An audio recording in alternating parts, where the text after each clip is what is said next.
From the Watergate Building in Washington, this is Hotline TV. Now, here's Hotline editor, John Mercurio. All right, welcome to Hotline TV, everybody. I'm John Mercurio. And I'm Amy Walter. Voters go to the polls today in the special election, a very special election, to fill the 10th district seat of the late Congressman Charlie Norwood. As the first congressional election since the 2006 midterms, we'll be looking at the outcome as a possible bellwether for how national issues may play in 2008. That's what we always do during special elections in off years. Amy, don't we? What are we watching for today? The first is how to spell bellwether. Did you know that it is not spelled like the word weather?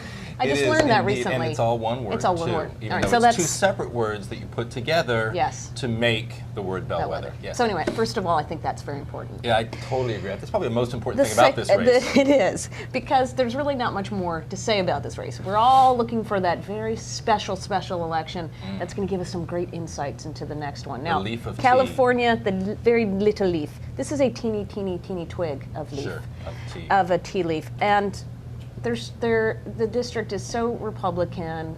The national parties have paid so little attention to this. This is just not one of those places I think we're going to see a great statement being made. I will say this, though, that what we're expecting in the 2008 election, which should be typical, is that after a big wave election, the next year things go back to sort of normal, and we see that the party identification and the performance of congressional districts kind of goes back to where it was before the last election. Right. If we see some change in that, so if the Democrat who normally should get no more than 35% or so of the vote starts getting 38, 39, 40%, it suggests that, yes, that normal playing field just still isn't there. Well, right, and I mean, if Jim Whitehead, who's the state senator, conservative state senator, considered to be sort of the presumptive frontrunner, if he's forced into a runoff, if he doesn't get the 50%, and if this Democrat that he's running against actually does relatively well in a district like this, and especially in the state of Georgia. I mean, we've talked about this before. Georgia has not really followed the national trend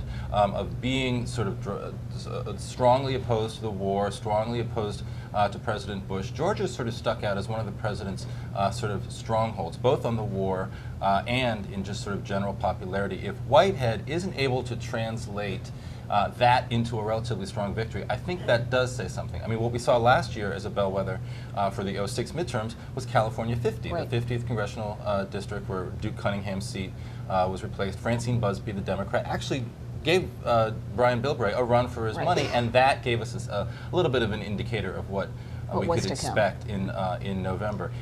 Whitehead should do really well today, but if he doesn't, I think you're going to start seeing people thinking that the Republican base is so demoralized that they don't even turn out. It's not that they're going to vote for the Democrat, but they're not going to come out and vote for Whitehead. Right, and that could be bigger problems down the road for Republicans in all kinds of congressional districts. Not that they're going to lose a district like this, right? I don't think that Democrats are going to pick up this district. It's just that if you're not doing well in terms of turning out your base in a Republican district that's like a 65% Republican district, what does that mean if it's only a 52% Republican district? So what it could send, the message it could send is Democrats actually get to play more offense than defense.